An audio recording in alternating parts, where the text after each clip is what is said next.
Assalamualaikum warahmatullahi wabarakatuh. Bismillahirrahmanirrahim.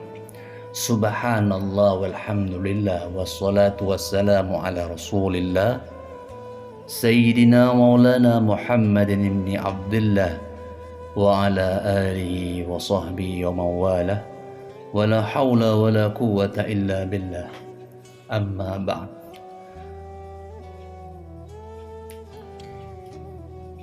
Saudaraku yang beriman, mari kita lanjutkan lagi kajian kita bagaimana menggapai maghfirah dan rahmat Allah Subhanahu wa Ta'ala. Kali ini dengan kalimat yang begitu pendek. Namun kalimat pendek ini jikalau kita lazimkan membacanya, insya Allah kita akan bahagia dunia dan akhirat. Kalimatnya singkat, namun memiliki berjuta manfaat. Apa itu? Kalimatnya yaitu zikir astaghfirullah, kalimat istighfar. Kita akan bahas satu persatu manfaat istighfar secara terperinci. Semoga channel ini memberikan manfaat seluas-luasnya. Jangan lupa untuk terus dukung dan menyebarkan video ini supaya menjadi amal jariah bagi kita semua yang akan kita petik di akhirat kelak. Amin ya rabbal alamin. Manusia emang tidak pernah luput daripada dosa karena sudah kodratnya sebagai tempat lupa dan dosa. Sebagaimana manusia menyadari kesalahannya, lalu ia dianjurkan untuk cepat bertaubat dengan memperbanyak istighfar agar mendapatkan ampunan dari Allah Subhanahu wa Ta'ala. Dengan istighfar semua akan teratasi dan semua masalah akan terselesaikan. Kali ini berikut ini adalah keistimewaan istighfar. Yang pertama, istighfar dapat menghapuskan dosa. Sudah barang tentu istighfar akan menghapuskan dosa kita dan akan selamat dari azabnya Allah Subhanahu wa Ta'ala. Sebagaimana Allah berfirman dalam surah Al-Anfal ayat ke-33. A'udzubillahi minasyaitonir rajim. Wa ma kana Allahu mu'azzibahum wa hum yastaghfirun. Artinya tidaklah Allah akan mengazab mereka sedang mereka memohon ampun. Sahabat yang beriman, karena dosalah seseorang disiksa dan diazab, maka berbahagialah jika seseorang mendapatkan buku amal catatannya yang dimana banyak tertulis kalimat istighfar. Sungguh beruntung, beruntung, beruntung, karena dengan kalimat itu segala dosa akan ditutupi dengan kalimat tersebut. Yang kedua, kebaikan dunia. Dengan mengucapkan kalimat astaghfirullah dengan niat yang begitu ikhlas dan tulus, maka bukanlah hanya khair akhirat saja, namun dunia Allah tampakkan kebahagiaan pada seseorang tersebut, sebagaimana firman-Nya dalam surah Hud ayat 3. Wa anistaghfiru rabbakum thumma tubu ilaihi yumatti'kum mata'an hasanan ila ajalin musamma. Yang artinya, dan minta ampunlah kepada Rabb kalian dan bertaubatlah, niscaya Dia akan memberikan nikmat yang baik kepadamu sampai waktu yang sudah ditentukan.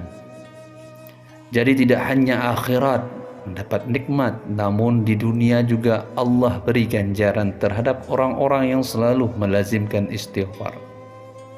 Kemudian yang ketiga, Allah akan menurunkan hujan dari langit yang akan membawa berkah.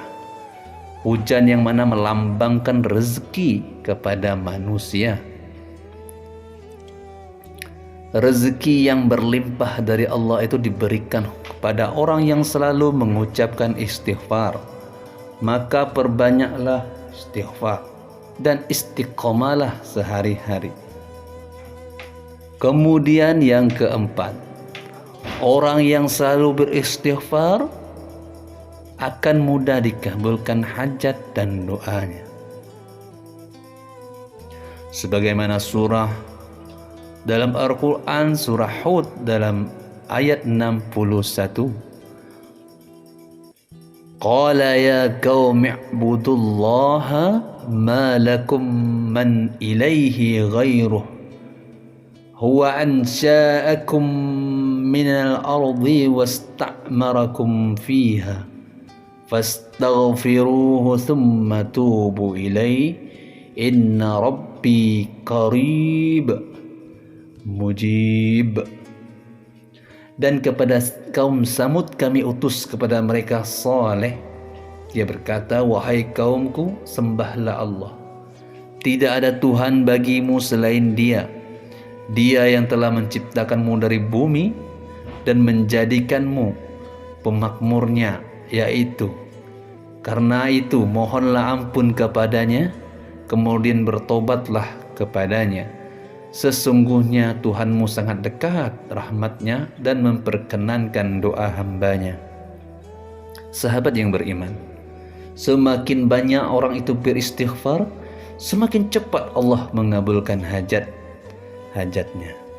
Yang kelima, orang yang selalu beristighfar akan sangat dimudahkan rezekinya, bahkan rezeki itu mengalir tanpa henti dan dari jalan yang tak pernah disangka-sangkanya. Sebagaimana Allah berfirman dalam surah Nuh mulai ayat 10 sampai yang ke-12. A'udzubillahi minasyaitonirrajim. Faqultu astaghfiru rabbakum innahu kana ghaffara yursilis samaa'a 'alaikum midrara wa yumdidkum bi amwalin wa banin wa yaj'al lakum jannatin wa yaj'al lakum anhara.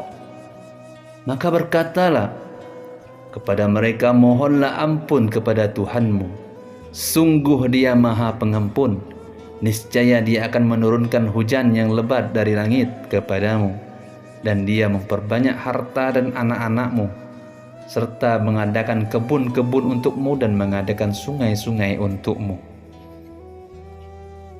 Yang keenam, dimudahkan segala urusan. Sudah menjadi ganjaran yang Allah berikan kepada orang yang selalu beristighfar, bahwa segala permasalahan akan mudah untuk diselesaikan dan segala urusannya akan mudah untuk dilakukannya. Bahkan Allah akan melapangkan kesusahannya dan mengeluarkannya dari segala kesempitan. Nabi pernah bersabda, barang siapa yang memperbanyak istighfar, Allah akan lapangkan kesusahannya dan mengeluarkannya dari kesempitan dan memberinya rezeki dari jalan yang tak disangka-sangka. Hadis riwayat Muslim. Kemudian yang ketujuh, Allah akan menghilangkan rasa malas. Rasa malas yang bercokol di hati manusia itu akibat dosa yang pernah ia lakukan.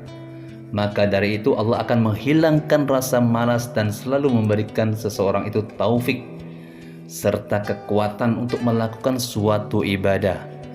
Jadi jangan heran jika orang sering ibadah, maka mungkin sebagian besar amalannya adalah istighfar yang sentiasa basah di lisannya.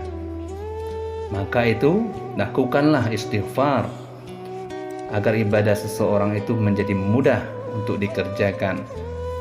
Siapa yang melazimkan istighfar, saudaraku, maka ia akan mudah untuk beribadah dan berenergi dalam melakukan ibadah tersebut, serta semangat yang kuat dalam mengumpulkan amal kebajikan untuk bekalnya akhirat kelak.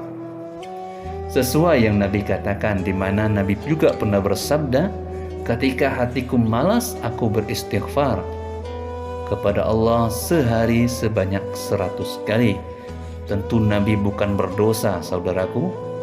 Nabi beristighfar untuk menjadi contoh bagi umatnya, agar umatnya mendapatkan suri tauladan bahwa nabinya mencontohkan istighfar untuknya. Sedangkan Nabi maksum dari segala dosa, bahkan istighfarnya saja adalah untuk meningkatkan derajatnya kepada Allah. Semoga istighfar juga menjadi obat bagi kita semua agar bersinergi dalam mengumpulkan amal kebajikan dan melaksanakan segala perintah-perintah Allah Subhanahu wa ta'ala. Kemudian yang ke-8, bagi insan yang telah menikah, maka seyogyanya mengharapkan keturunan ataupun anak. Nah, sebagian kita mengeluhkan akan susah mendapatkan anak atau lama untuk mendapatkan keturunan. Sahabatku yang beriman, jikalau insan tersebut belum mendapatkan keturunan, maka perbanyaklah istighfar. Maka itu menjadi jalan baginya agar cepat untuk diberikan keturunan. Sebagaimana firman Allah dalam surah Nuh ayat 12, wa yumditkum bi amwalin wa banin wa yaj'al lakum jannatin wa yaj'al lakum anhara, dan membanyakkan harta dan anak-anakmu dan mengadakan untukmu kebun-kebun serta mengadakan pula dalamnya untukmu sungai-sungai. Maka orang yang selalu beristighfar akan dimudahkan Allah untuk mendapatkan keturunan dan harta. Maka dari itu jangan sia-siakan kalimat pendek ini, segera amalkan dan lihat hasilnya. Nah, demikian manfaat dan keistimewaan istighfar maka seyogyanya bagi kaum yang beriman untuk dapat melazimkan dan mengamalkan istighfar tersebut sebagaimana Nabi contohkan.